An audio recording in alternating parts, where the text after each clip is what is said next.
video is going to be related to the variables to store the information.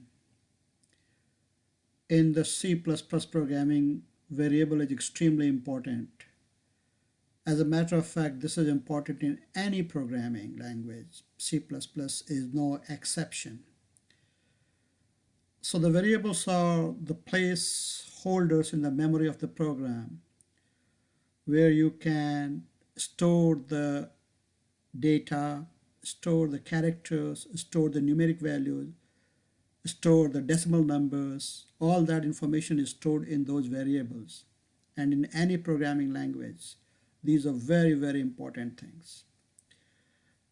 So let's create a project in which we'll be talking about the different types of variable. The very first variable which we'll be talking would be the integer type, and we'll take it from there. So let's start a project. This is, I have just started my Visual Studio 2019 community, and I'm going to start a new project. So this will take me what exactly I want to start, and I'm going to start a console C++ program and empty. So let's see how it works. So this is, and I'm going to give the name to this as data type integer.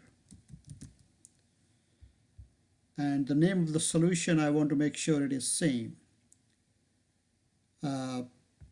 as that of the project name, so you don't have to specify.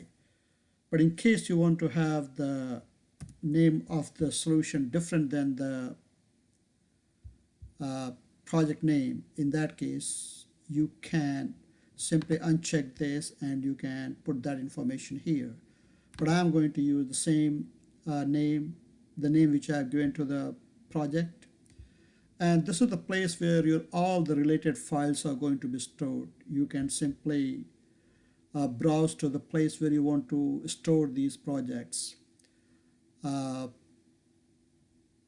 I'm going to use the one where I have been storing my project so far. So let's click on the create.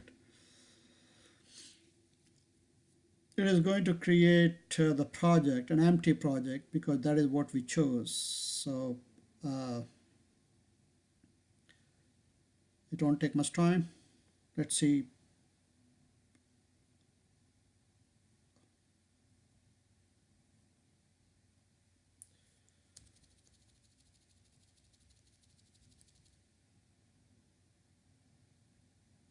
So this is the project file created, project created rather, and you can simply close this information. And there are a couple of things I would like to draw your attention to. One is that sometimes we may need to know where all the information is going to be stored. So this is the place where the files related to this project would be stored. And in case you want to make use of those files, for example, if you want to compress it and send it to somebody else, or if you want to go to the debug folder of that and run the program from the folder outside the Visual Studio, you can do it from there. So the very first thing what you need to do here is go to the source file, right click and choose add, and then choose a new item, and then choose C++ file, and I will change the name of the C++ file as main.cpp. Click on add.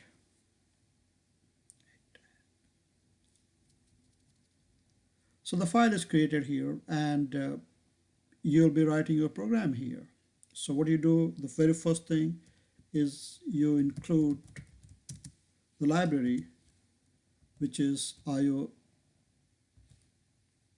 IOStream, and this is needed to do all the input and output function. This will be making use of this will be making use of to use for cout and cin, etc., which is used for displaying the information on the console or to get the input from the user. We'll talk about that a little later. So let's and then you are going to use,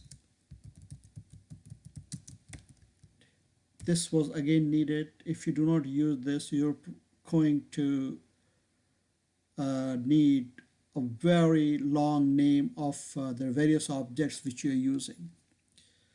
So the very first thing you do, as I explained in my earlier videos, is basically you create a function, and this is an empty function which will have the starting and the closing braces. So what I'm going to do here is I'm going to declare a couple of variables here, int a, int var1, int var2, int var3, int var4, int sum. Okay, so these are the 5 variables I have declared, all are of integer type. So we should be able to store the integer in these variables. It will not be able to store the decimal. If you store the decimal numbers, it is going to create some sort of issue. So these are only for the integer variables. Now I'm going to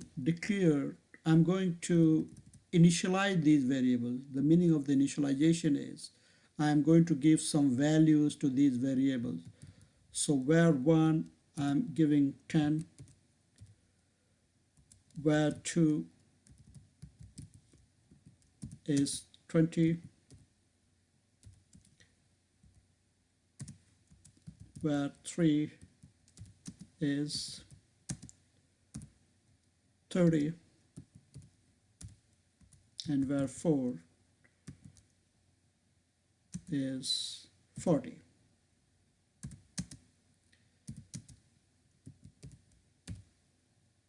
So we initialize all these variables to the different values, to the different numbers, and we want to make sure that these are stored in these variables. Means if we display the var1, var2, var3, and var4, we should be getting 10, 20, 30, 40, and so on. So let's try to display the values stored in these variables by using the cout object.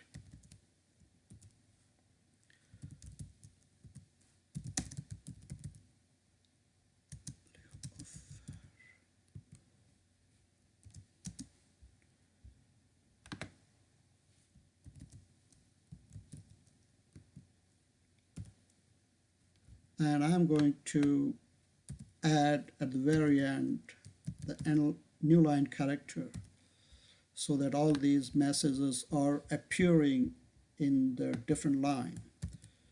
So let's do it for all the 4 variables and just make some changes to their name. So this is var2, var2, 3,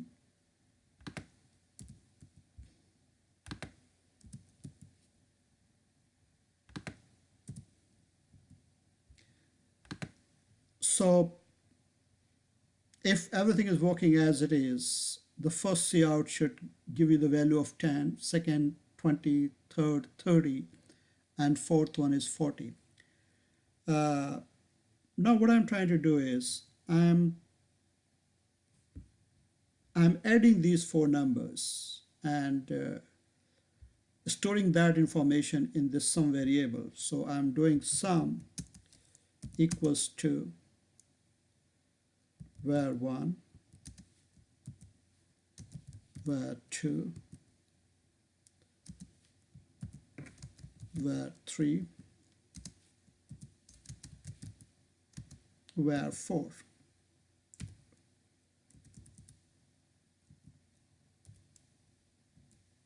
And then I'm trying to display this information. So what I can do here is I can just copy this from here and simply display that information. And this will be sum, and the value of the sum. Okay, if our program is working all right, this should be returning the sum of all the four numbers. And then you have to return 0 because you have defined the return type from this main function is integer, so you have to return an integer value. But before that, since we will be running this code not only from the Visual Studio but also outside the Visual Studio, going to the folder, so I want to make sure that the console remains open for you to read that information, what is being displayed on the console. If you do not have this, there is a likelihood that console will disappear after the program and it will not give you time to read the output of the program. So that is called, we are running this system and we are running a command called pause.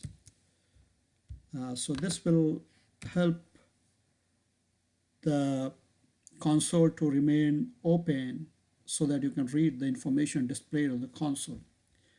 Now we'll go to the build. We will build this solution.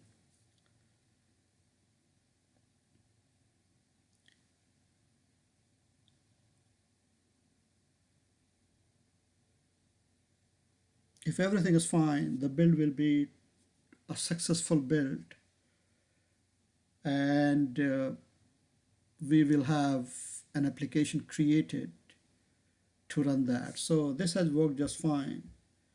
If you read here, succeeded, there's no error, there's nothing failed. So it is fine. So now we are going to run this program. So we have to go to the debug tab and then run start without debugging.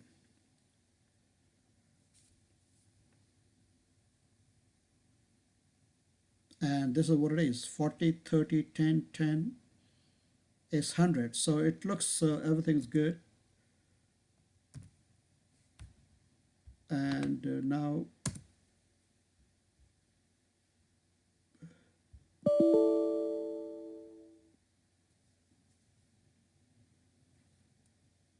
okay, so now it has come out.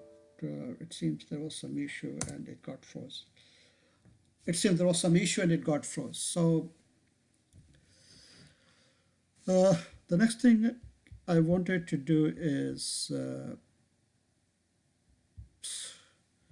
to go to the folder where this information is stored. So we can do is if you leave C, then go to the users, go to the VNAPTOBAT, go to the what I call source, go to the source folder, go to repos folder, and this is the project which was there. So if you click on that project, go to the debug and go to this application and run it from there, it will have exactly the same thing, and you should be able to run it from here outside the Visual Studio. The second thing which I wanted to talk to you about it is that, or rather I will talk to you about that in my next video, that if you have one project and you have closed that project and you want to open that project